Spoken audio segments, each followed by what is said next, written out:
got no love for the fakeness. If you wanna play tough and wanna hate this, I'll always show up. I don't ever slow up, no I don't take sh**. I got no love for the fakeness. If you wanna play tough and wanna hate this, I'll always show up and make a statement. I don't ever slow up, no I don't take sh**. I got no love for the fakeness. If you wanna play tough and wanna hate this, I'll always show up and make a statement. Everything I do so instinctive and so passionate. Every word I move so descriptive like an adjective. I got a vendetta against people who patented being negative when you should be getting after it.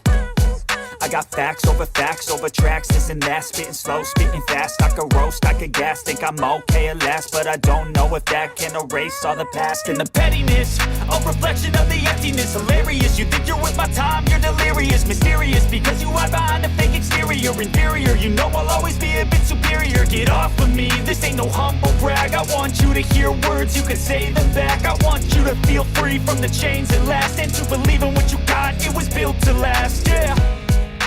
Now that I've been put through, I never got anyone's help. I had to do it all myself. I don't ever slow up, no I don't take sh**.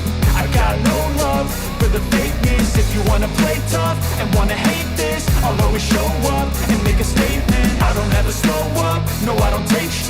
I got no love for the fakeness. If you wanna play tough and wanna hate this, I'll always show up and make a statement. Gonna learn the consequence of being incompetent. Mental health is confidence, dreams and some honestness. I'm not here to save the day, that's for you to take away. I could play a million mind games, but instead I say something not illogical, something that is topical. Rub it on and watch it go, make yourself unstoppable. Dreams are irresponsible, but they're always possible. If you just believe, you could be so remarkable. Thoughts in my head, a collage and they spread. I'll be great one day, going off of my meds. No, I'm not giving up, no, I'm not giving in. I will make it to the top, taking off in the wind. I gotta make it, I'm saving every day to taste it. I'm patient, but my mind, it can hardly take it. I'm chasing a dream that I've had for several ages. A vacant, modern kingdom for the taking.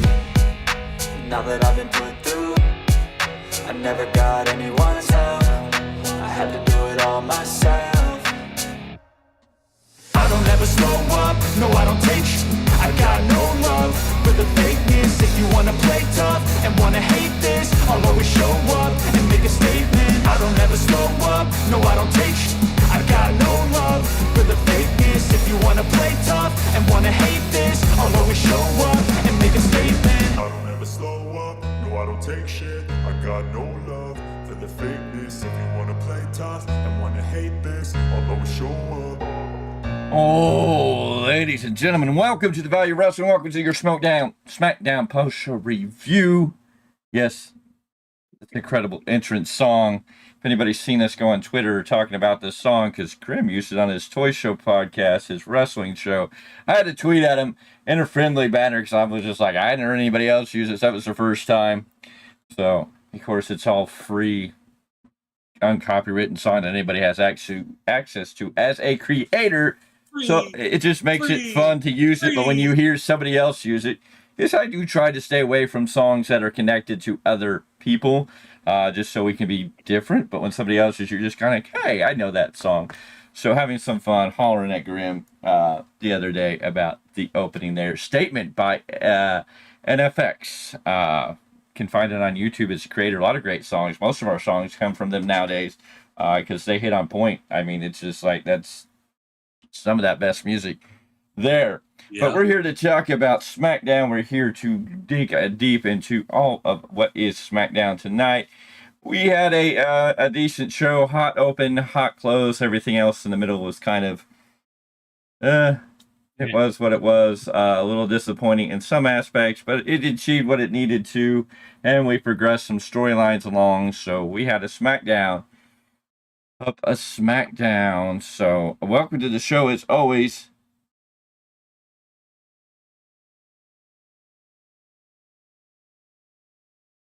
Don't forget the green, my dude.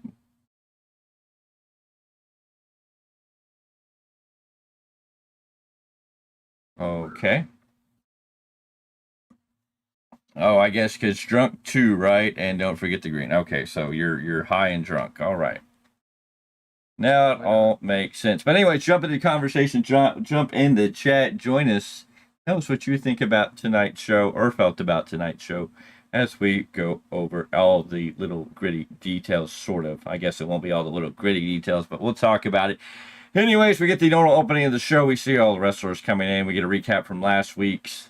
And we open with Randy Orton walking past Triple H in the gorilla position, only for Randy to walk out into the ring and call out Triple H. Triple H comes out and tells Randy, I'm not going to do it. Randy says, because you're protecting Kevin Owens, right? Triple H is like, I'm not going to do it because you're protecting Kevin Owens. Back and forth several times until Triple H finally snaps at Randy saying, no, I'm doing it to protect you. And Triple H goes on to explain whatever happened with Kevin Owens, that he's used to having friends and turning on them, that when they got in the way, he took them out. For the first time in his life, he trusted people. He let his guard down and let Cody and Randy in. And in Kevin Owens' eyes, they betrayed him. And this is a different type of Kevin Owens. I guess we're going to get a progression of Kevin Owens. Randy throwing out there, I don't want Paul Levesque, the CEO. I want the cerebral assassin Triple H to talk to me.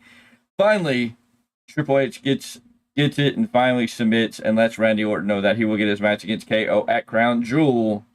So Kevin Owens, Randy Orton in a match. Great promo from Randy and Triple H. To see these two in the ring was great, but I would have liked some more to this story to give a little more edge, or at least maybe Kevin Owens forcing this match to happen. It was kind of, I know we got a week to go, but maybe we should have saved it until next Friday to be like, yeah, okay, you can have the match. Maybe have Kevin Owens do something to push the limit. I felt like this was a little too easy. That was a great promo. Great way to open the show. Felt great, but I was just like, yeah, I feel like Triple H gave in too easily. It was just like, you kept saying, no, I'm trying to protect you. Okay, fine. You and the fans want it. We're going to give it to you. It's just like, okay.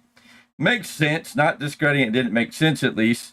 It's not like other places where they do things that don't make sense for random reasons.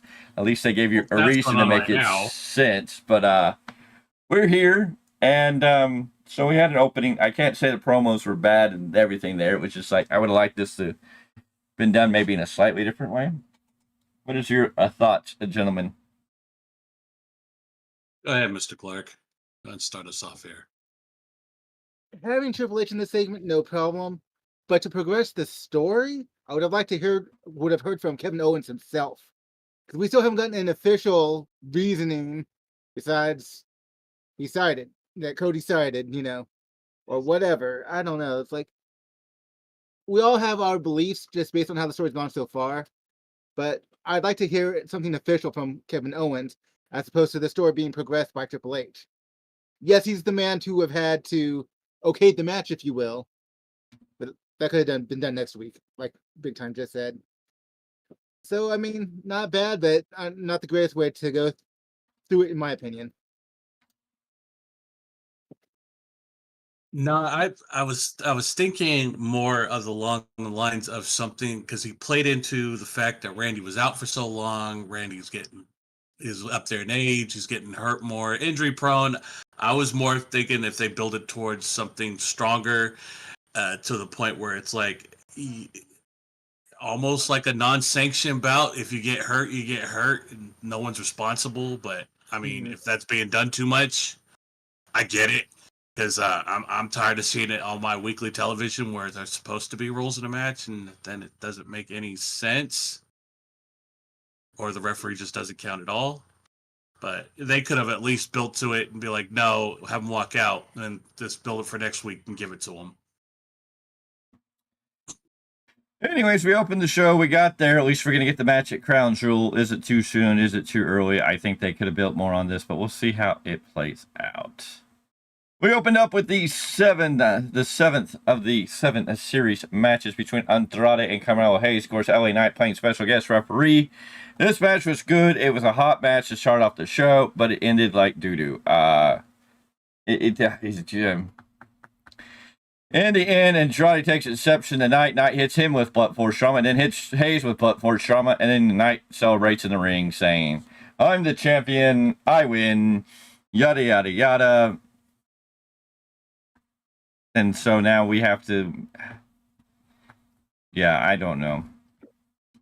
The match was great. I love the 7-match series, but having LA Knight screw this finish, I don't know how to feel about any of it. And now that I can't figure out really who's the heel, who's the babyface in any of these 3 men, I'm kind of like, I've lost my feelings for this. The only thing I think right now is I like to see Andrade win that title and be a champion. LA Knight's done decent with it, but I think his character's hit a stale point, and I don't know what we're going to do with it. Carmelo Hayes needs to get away from both these guys right now. We've seen this series, and Carmelo Hayes needs to be doing something that's going to help him get wins and build to become a threat again. Otherwise, tonight really just, I don't know, it just took out all the air out of this match. This match was really good. The fans were into it. I think the ending took the fans out of it, and it took everybody out of the storyline. Granted, they're, eventually Aldis confronts Knight about what he did and made a triple threat for Crown Jewel, which is great. I mean, maybe that's how they get the title off of Knight without Knight taking a heavy hit. But I don't know. This ending didn't really do anything. It's like we had a great match going. We've had a great series. Why squander it this way? Yeah, I don't know. Gentlemen, your thoughts? I'm with you on that one. It's they've had a great 7-match series with no interference, and then the one time you put an individual right smack dab in the middle of it, it kills it. And I mean, I've been invested just like everyone else has. They've, Andrade and Carmelo have mixed it up real nice. It's been great. And you have the fans right there, right where you want them, and then you kind of just, screw it. We're just gonna screw it then, anyways. That's not the something I would have thought was gonna be best for business. Yeah, we get a triple threat, and odds are he's, LA Knight's not walking out with the belt, but it hurts to an extent because I'm like, this. They've put on great matches, and this is how you finish it. They just kind of throw it out the window. Yeah. You turned the story from 2 competitors trying to climb up the ladder to who's the heel now? I mean, I'm kind of with you big time. I don't know what to make of it at this point. Yeah, I don't know who the heel is, and that kind of throws me off. I don't know who to root for, and it's kind of like LA Knight went heelish. He's supposed to be a babyface. I know they're trying to make. They almost feel like they're trying, like he was naturally going into an Austin era. He was kind of naturally going Stone Cold-esque, and now it feels like they're forcing him to be more like Stone Cold. And I'm like, no, you can't. Let's not push the square peg in a round hole. Yeah, when it was organic, it was okay, but now it's like, okay, I don't know if I want LA Knight. If LA Knight's doing it on his own accord, it's great, but tonight didn't feel like it just, yeah. Anyways, we go to back. Tiffany Stratton is with Nia Jax, telling her she'll take out Bayley tonight. Nia's like, hey, I got it covered. I got a new friend who can do business. And so Candice LeRae is out here. And so we're going to get Naomi versus Candice LeRae with Indy Hartwell. And a decent little solid match here. But in the end, Naomi to hit the Bubba Bomb into the clutch and gets the pin. And what we got excited about last week with Candice LeRae is squashed tonight with a Naomi win. But again, you put 2 women who both need a win in a match. Only one can come out the winner, and Naomi needed to win. So here we go. Why do I feel like Tiffany could take an L without it hurting her right now because she has the briefcase? That would have made more sense for me. That would be the traditional way of booking, at least in WWE.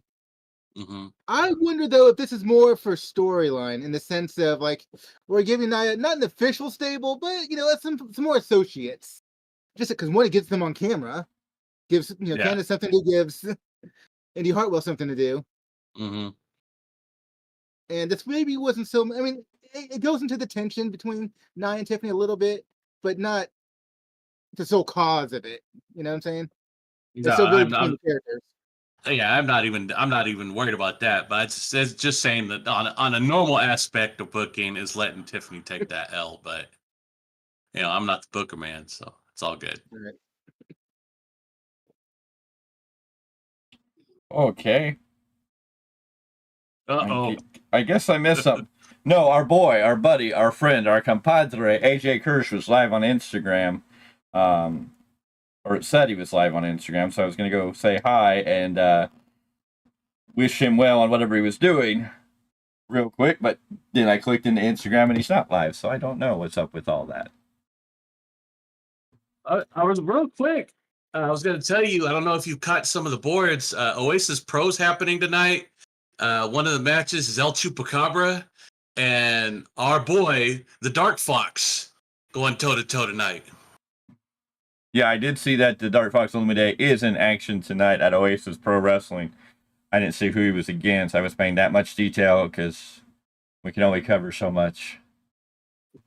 Oh, I know. I seen it and I was like, damn, that would have been a match to go see. Obviously, we already know who we would have been rooting for, but Where's Oasis? I enjoy seeing this man.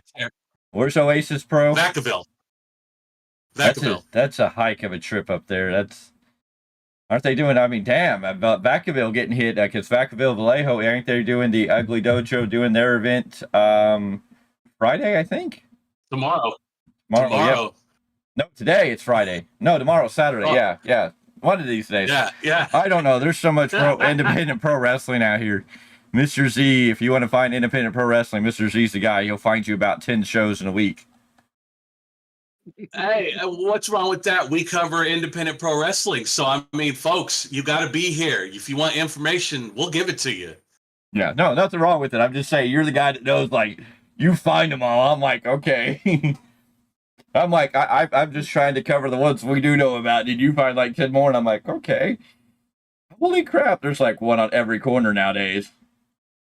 Oh, well, and it's not a bad thing. That's for damn sure. If you're near the area, folks, if you're 10 minutes from the hall, it's going to happen at.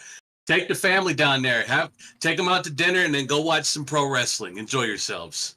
I mean, we got West Coast Pro, we got Big Time Wrestling, we got Oasis Pro Wrestling, we got Ugly Dojo Wrestling, we got Collectible Stampede with wrestling, we got Hood Slam Wrestling, we got Fighting Spirit Wrestling out of Outwater, we've got some one here in the Modesto area, I can't remember the name of it, then we got a Lucha Libre brand here in Modesto, and then there's a company out of Manteca, and then there's TWF, and then there's two companies I think out of Reno, and then there's a couple companies up north and even further north when you get into Chico and Yuba City.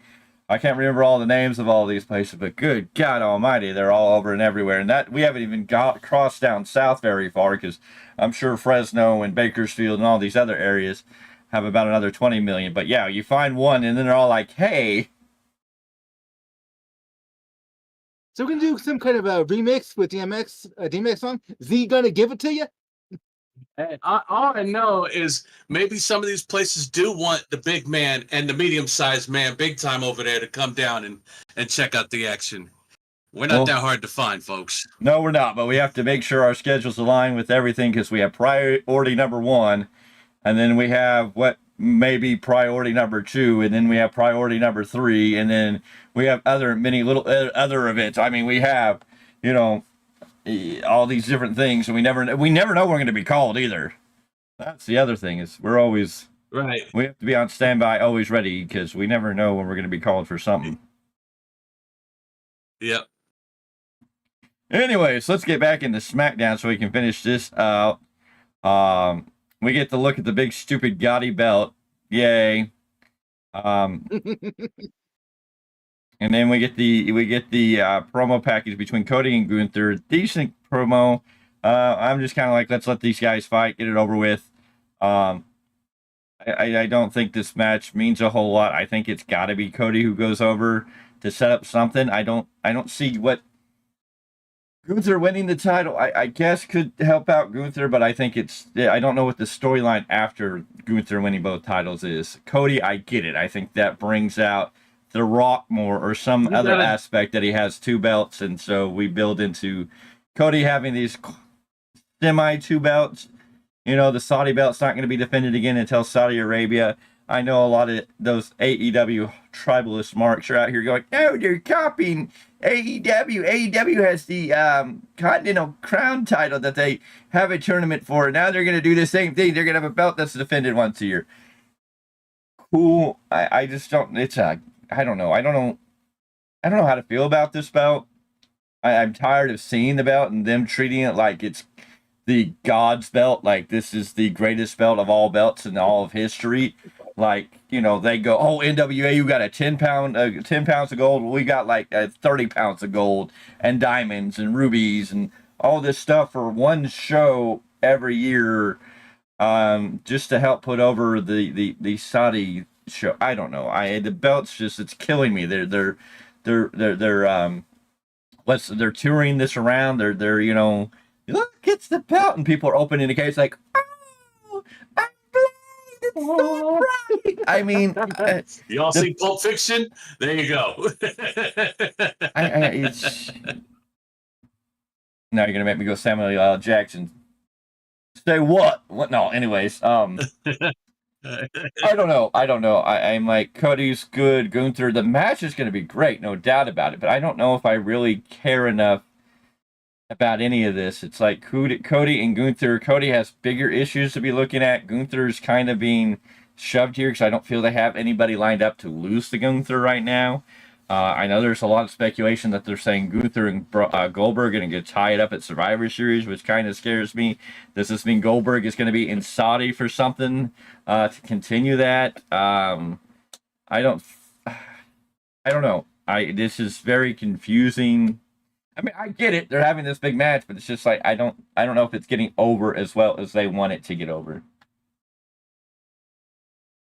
You bring up titles, and to me, still the NWA 10 pounds of gold is definitely my top 3. But the way, like you said, the way they're treating this belt, it's supposed to mean something. It hasn't even been defended or put on somebody yet. It's filled with diamonds and goodness knows what, and it looks cool. It looks like something I'd buy for the wife because women love diamonds. But where the fuck would I'm ready for the match. It's my wife. Think about it. She deserves it with as much as she puts up with us. I'm not denying, like, I'm not like saying buying it for your wife's a bad thing. I'm just like, where would she fucking wear this gaudy thing? I mean, unless it was a small bracelet replica, then I get it. But the big old belt, yeah, I mean, there you go. I'm sorry, I don't see your Mrs. Z wearing that big old gaudy belt out anywhere. I don't even know if she wouldn't be halfway embarrassed going, she'd be happy you bought it for her, but people. That's true. She'd walk around like I'm a bad bitch. Yeah, come on. Mrs. Z will show up to SPW with that belt on her shoulder, sitting right next to us or behind us. That might catch the eyes of other people. Eliza Hammer might want that title. Then what? Well, so Eliza Hammer, unfortunately, is out of commission right now, so she's going to have to wait. Which hopefully she gets well soon. It looks like she's back in commission. Okay, good. That's good. From what I understand, we were worried about her for a second. From what I'm understanding, she's being advertised for being ready to go. So we'll have to see. Okay, that's good. But yeah, no, Gunther, Cody Rhodes, promos have been good, if not top tier, depending on what week it is. I mean, Gunther coming off as your standard snob of a heel. Cody, the hero. I mean, let's go. Let's get to the match already. I think that's the big key there. Is just I'm ready for this to get over with. Yeah. Because it's also a one-off, so it's like hard to get excited about a one-off match for right now. I mean, they may get matches later, but right now we know it's a one-off thing, and then they're going to both move in their next directions. Gunther probably going to be tangling up with Damian Priest. Cody going to be aligning himself with Roman. Facing The Rock. At least I got something there that you can kind of speculate and wonder on. At least you can kind of fill the holes. You don't just have a group running roughshod over everybody and go, what's going on here? Why are we doing this? And 10 of your wrestlers standing outside. Oh yeah, your saviors of the company standing outside in the back for 2+ hours waiting to defeat them, and then one person gets out of the truck and they just stand there like, yeah, and nobody kind of goes, wait a minute, something's not right here. And they are going to be the heroes of your company.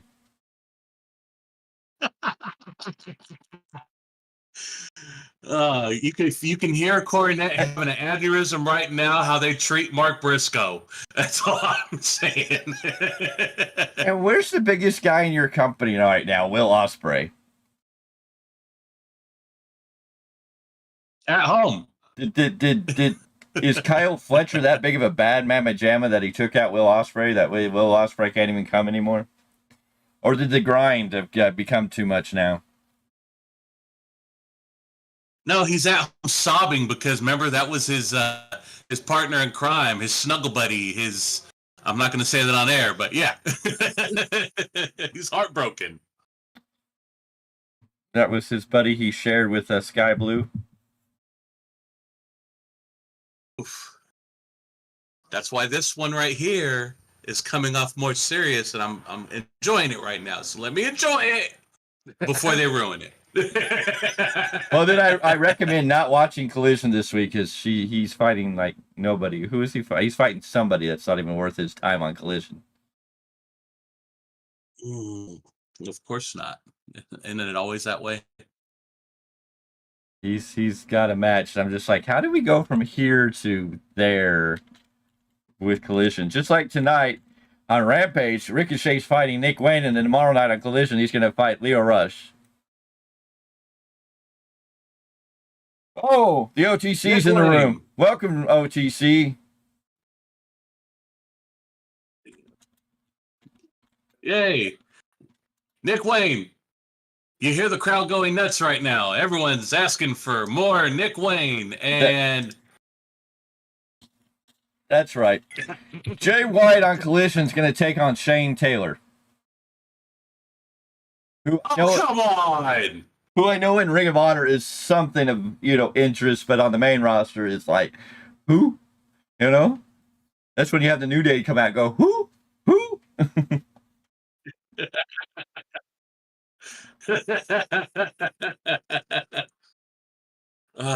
Anyways. Yeah, and then everyone's talking about the attendance. I was like, obviously you weren't in San Jose or Stockton to see that attendance, were you? Or Utah or anywhere. Anyways, we are backstage. We're going to get back to SmackDown before we ramble on too much, but we're backstage with the women, all the women's tag teams. And so we're going to get a fatal four-way, which I guess is a good thing at Crown Jewel for the women's tag team titles. Finally getting the women in action more and more in Saudi Arabia, which is nice to see. Hopefully Jade Cargill and Bianca Belair in this four-way lose the titles. I'm kind of like... Anything needs to be done with these women. Split them already. So, we'll see. Anyways, I know next week, Nia Jax and Liv Morgan will go face-to-face. Also, Cody's going to team up with Randy to take on Gunther and Kaiser. And then the women's tag team title match, when half of each team... Okay, so there's going to be a fatal four-way for each member, one member of each team, facing on Friday so they can battle on Saturday, or they're battling now because I believe this is next week's show is taped. I forget. Are they doing it live in Saudi? I don't know. Anywho, it's a show. Tag team title tournament continues as DIY takes on Motor City Machine Guns in a solid match here. Telling the history, I mean, Alex Shelley and the Chris Sabin got a lot of love here, talking about TNA World Championships, TNA Tag Team Championship, Alex Shelley training Johnny Gargano. Corey Graves talking about him and Alex Shelley sitting at Corey Graves' house making fun of Johnny Gargano that he was never going to get out of Cleveland. So much history here that they were putting way over, which was really nice to hear. In this segment, Johnny unfortunately super kicks Ciampa, which I hope is not leading to the breakup of this team yet. But definitely can plant a seed because Ciampa wasn't too happy. Ciampa didn't seem too happy that Johnny and Alex Shelley were buddies and had a good opening few moments. Eventually, Skull and Bones connects on Johnny and the Motor City Machine Guns, take the win here, and they move on into the tournament.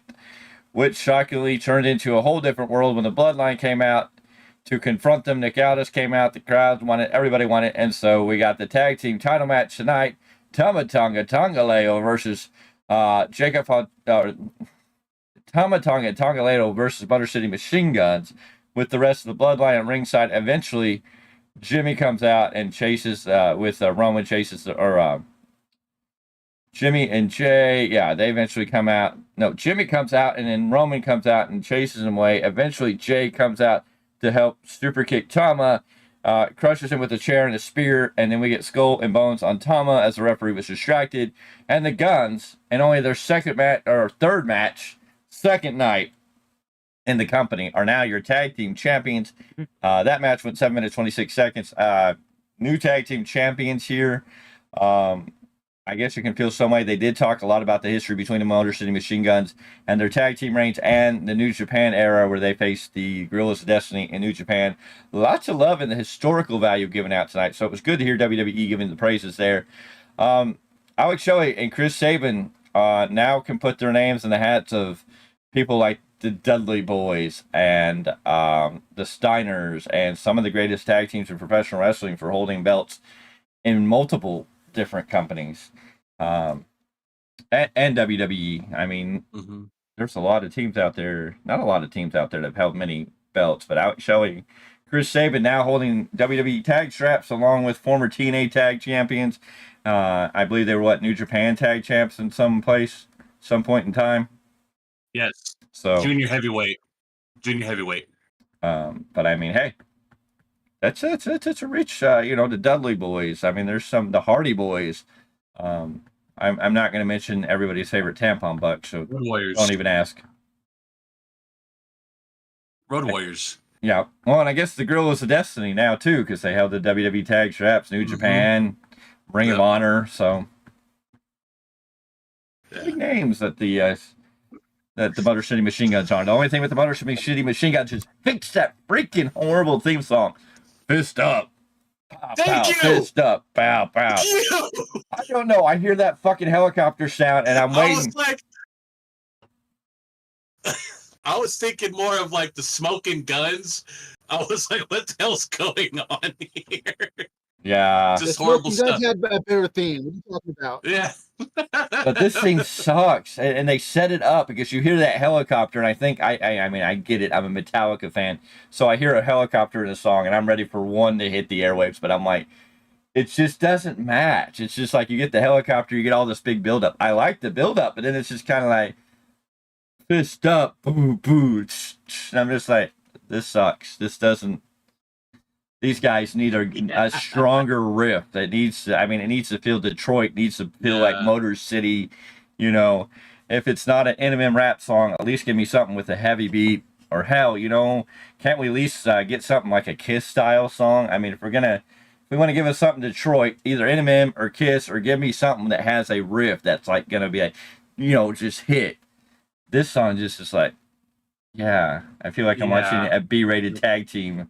This song might work on NXT, but it doesn't work on the main roster. And I don't know. Originally, they were supposed to come out on NXT and start there.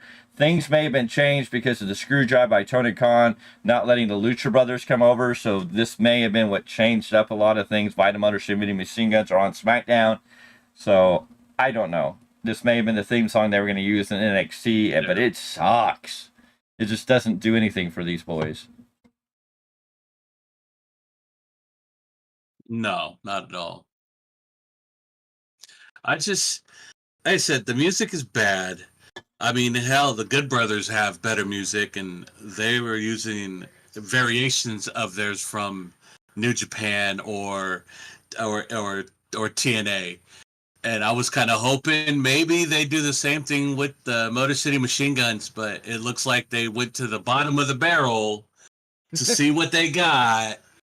And pulled up something generic, and I just it doesn't get me hyped to see them.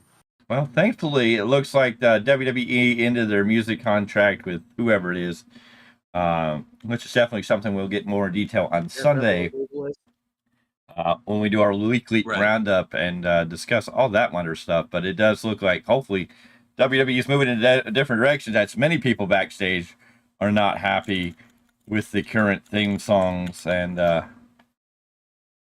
other stuff that's going on. What's for? Well, no, if they're not happy about the music, then it is what it is. Yeah, so we'll have to see how that all comes out to play. I guess we're ready for Crown Jewel. That'll be next Saturday. It'll be a busy Saturday. Of course, it'll be early in the morning. And we'll have to see how Crown Jewel goes. Other than that, tomorrow will be Saturday. You'll get This Week in Wrestling History up on the air. And then Sunday, of course, we'll be back with This Week in the weekly roundup on Sunday at 8 p.m. Pacific time. Be back Monday for your Monday Night Raw post-show review. Friday, again, next week will be with your go home for Saudi Arabia for the Crown Jewel show with a full review. Tuesdays, you get the New Japan Pro Wrestling Rebound podcast. And if Mr. Z finds enough time, maybe he'll give you a different deep dive on something else that's going on in the world of New Japan Pro Wrestling. You know what? I had to do that real quick because of the tag league. I was like, we need to run down real quick. So Yeah. I had to give it to you folks because that's going to be my talking point for the next month or so. So I had to. So Sunday will be a fun day. We're going to talk about the new music. We'll talk about the craziness of AEW and the visceral that's coming out of that. How they made their heroes, their saviors, their AEW B team look like the biggest jokes in wrestling simply by having them stand outside for 2 hours. And it's like the worst. It's like the sideshow at the carnival because you have Top Flight out there, Private Party. You have Kyle O'Reilly, the Dark Order, and then you have Jeff Jarrett, Saddam Singh, and Jay Lethal out there. And I'm like, I didn't know the whole group became baby faces, and they're all going to take down this group. And they're all out there standing. It's like Jarrett out there too. Who? Yeah, Karen was out there. It was just the weirdest scene of just the weirdest menageries. It's like, okay, everybody, you can't sit in catering all day. You're going to go stand outside at the back gate for 2 hours. And I guess we're leading. At one point, it was supposed to be like Darby Allin's supposed to be the savior of the company. Darby Allin is going to be the new Sting for AEW. In this NWO takeover wannabe. They bought the script off to Timu. Even the Aces and Eights storyline was better than the crap they got going on here. But it's like now they got Orange Cassidy going to come in and play the hero. As next week he's gonna fix everything. But we'll talk about that on Sunday. We'll talk about WWE's music change. We'll talk about Kyle Fletcher's new Natural Born Killers look. And we'll go into a lot of discussion of all the other things that are coming up in the next week in wrestling. My wife did say something about Kyle Fletcher. She wanted to know why he looked like a knockoff Orange Cassidy. Just saying. I don't know if he was wearing denim. I don't know if he was he more the looked sunglasses too.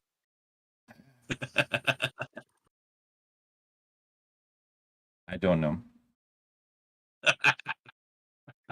Now he's going to become a natural born killer. AEW. What's up? We see that a lot when it comes to AEW. I don't know. Oh yeah, well, it makes my brain hurt. I want to go to sleep after it's done. So a lot to talk about on a Sunday. Like me and Big Time leaving Dynamite. Just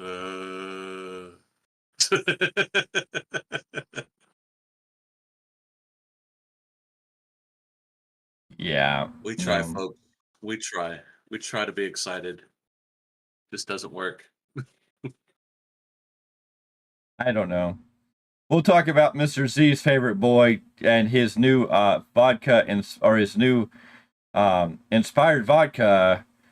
Grape is Jericho vodka seltzer hits the market. Oh, you gotta be kidding me. Nope. No, he did not. VIP vodka launches VIP seltzer edition. Grape is Jericho vodka seltzers. They will be hitting the market. All inspired by Chris Jericho himself. You too could be like the learning tree. You could be a nuevo.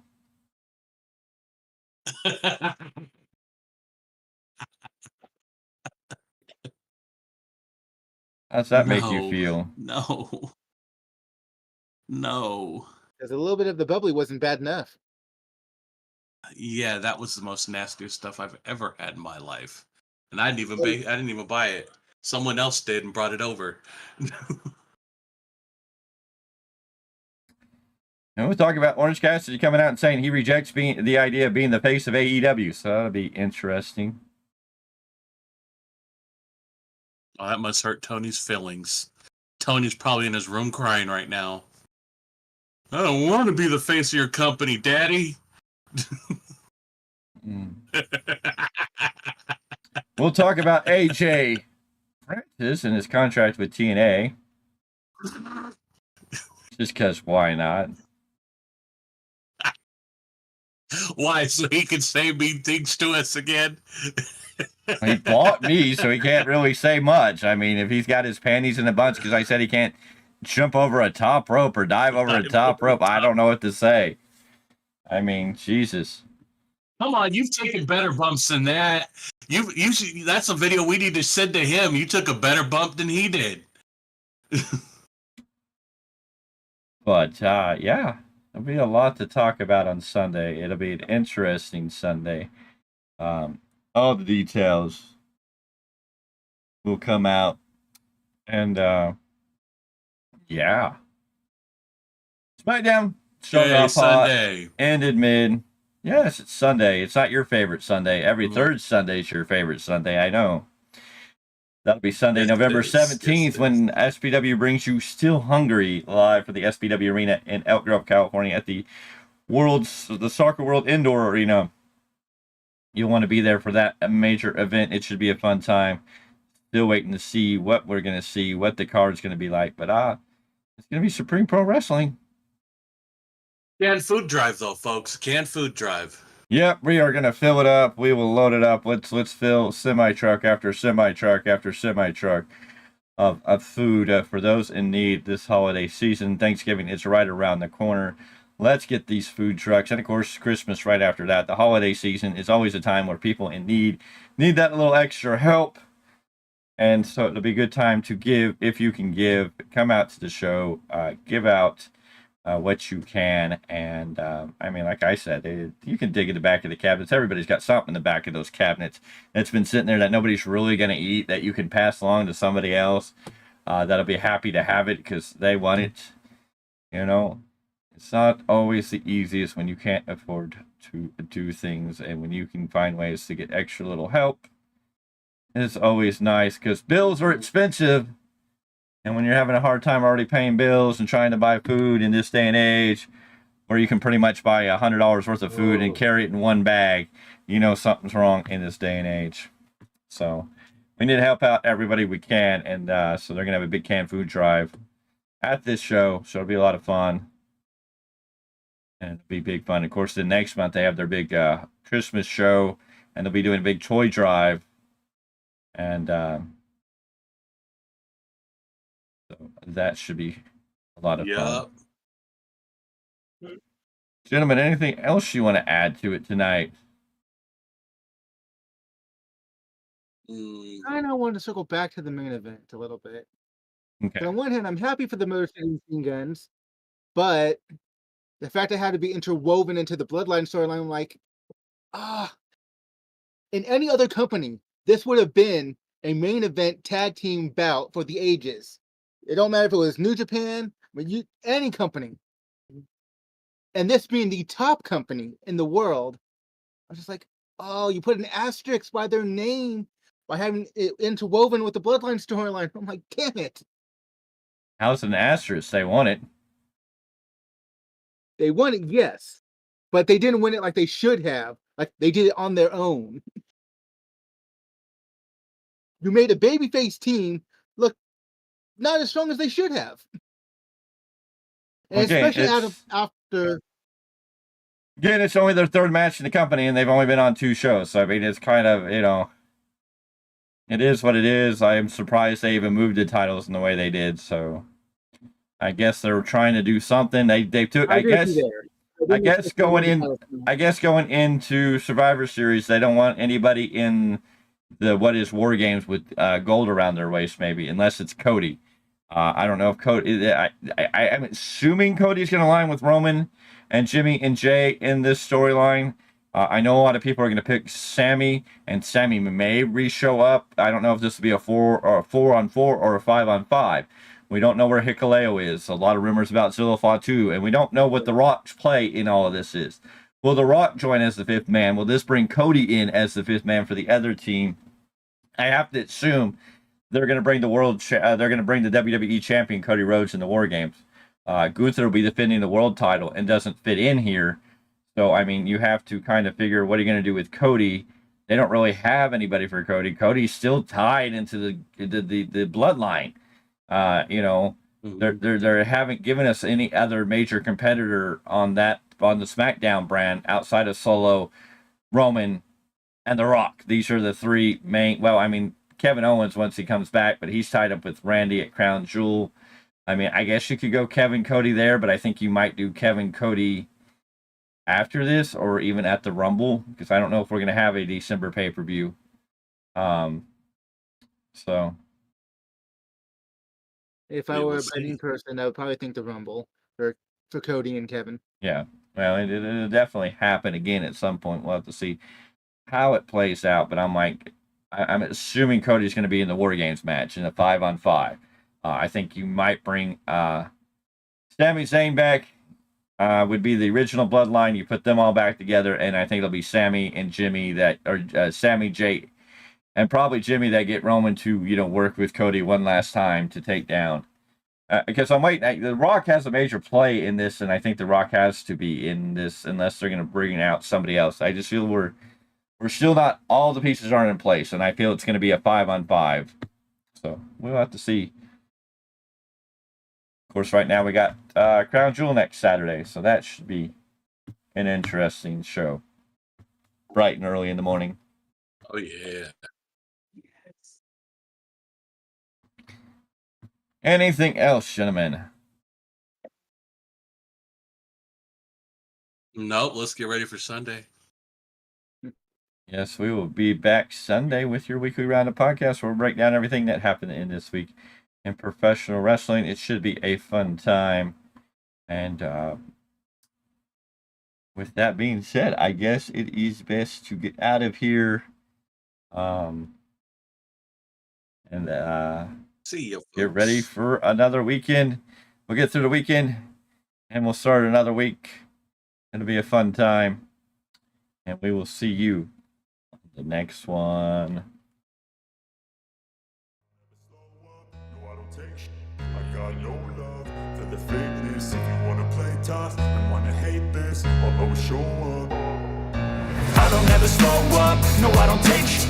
I got no love for the fakeness. If you wanna play tough and wanna hate this, I'll always show up and make a statement. I don't ever slow up, no I don't take shit.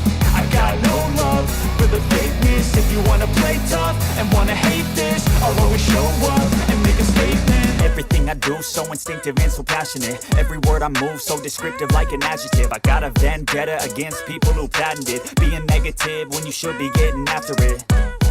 I got facts over tracks, this and that. Spitting slow, spitting fast. I could roast, I could gas. Think I'm okay at last, but I don't know if that can erase all the past. And the pettiness, a reflection of the emptiness. Hilarious, you think you're worth my time, you're delirious. Mysterious, because you hide behind a fake exterior. Inferior, you know I'll always be a bit superior. Get off of me, this ain't no humble brag. I want you to hear words, you can say them back. I want you to feel free from the chains that last, and to believe in what you got, it was built to last, yeah. Now that I've been put through, I never got anyone's help. I had to do it all myself. I don't ever slow up, no I don't take shit. I got no love for the fakeness. If you wanna play tough and wanna hate this, I'll always show up and make a statement. I don't ever slow up, no I don't take shit. I I got no love for the fakeness. If you wanna play tough and wanna hate this, I'll always show up and make a statement. Gonna learn the consequence of being incompetent. Mental health is confidence, dreams and some honestness. I'm not here to save the day, that's for you to take away. I could play a million mind This games, is the value of wrestling, the revolutionary force in wrestling podcasting.